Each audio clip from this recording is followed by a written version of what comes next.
Hi, good afternoon.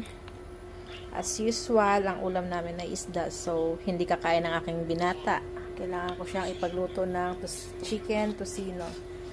Ito. But before that, kailangan ko munang ipagtimpla ng kape ang aking mahal na hari. Yeah. Timpla muna tayong kape.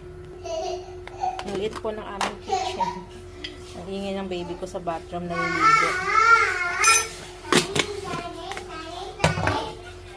Maliit lang ang aming kitchen. Kasi maliit lang itong nire-rent naming studio type na room. Dito talaga dito sa Maynila. May matulugan lang, okay na.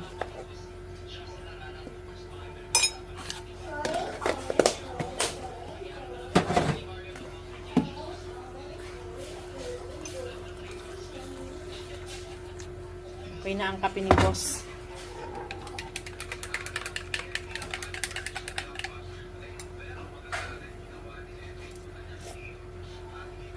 Tabang. Tabang. May sugar pa.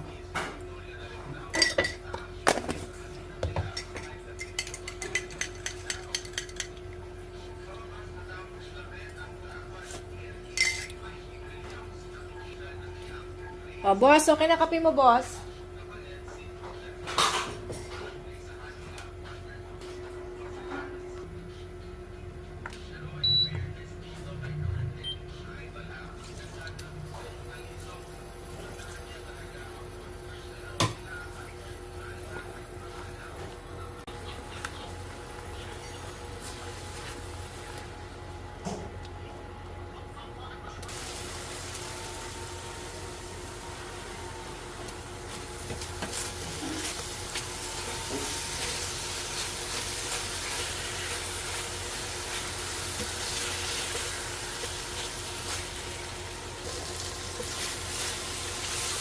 Ito ang gusto niya luto dito, yung medyo sunog-sunog.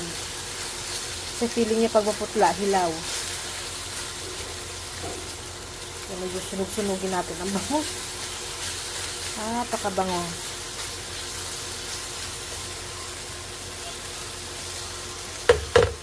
Senyorito, hindi ka nang kumain. Tapos nang maligo ang aming little dino. Hi, little dino. Roar. Say roar. Wow! Very scary.